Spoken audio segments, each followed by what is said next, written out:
Well, there's always the experiments that you do as a child. I was actually not some sort of a child prodigy by any stretch. Like, we were, my mom was always helping us with a science fair project like the week before. There's always that kind of, we were a little bit, yeah, so that was a little hodgepodge. I can't say, you can actually have so I'm living proof that you can be a terrible young scientist and still have a career. And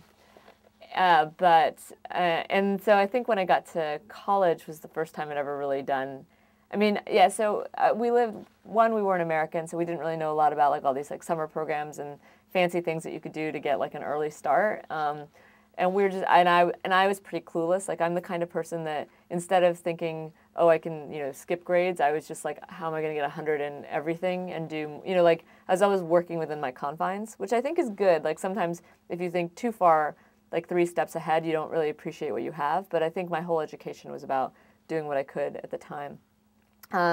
But so all of that as backdrop, I had never really even known like what a lab was until I got to college, like really. And early on in my freshman year, I joined David Bartel's group, and David Bartel is one of the world's leading, is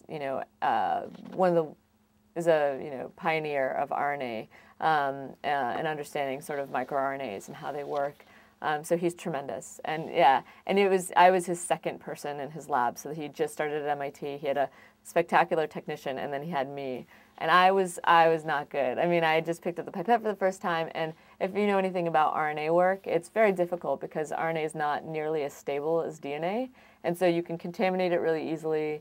You can affect it really easy. You can be working with an artifact, and so it was a really good training, and I like applaud David for his patience in working with me. And I think there's a lot of times where he was like, you sure I think I just was so tenacious. I just kind of kept coming back. I think he was hoping that one day I would be like, I don't need to do this anymore. But I stayed with him for all 4 years of college. And so for me, it was great because after doing RNA as an undergraduate with no experience, everything after that became very easy. So DNA was just like, I could just do it blindfolded and still make it work, which was great.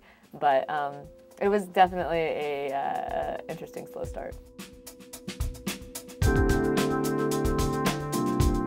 I think now the best days, there's a lot of great days. I think a lot of great days in the lab often come with working with people. So I have one student, Patrick Borelli, I worked with for the last few years. He was an undergraduate I worked with as a postdoc.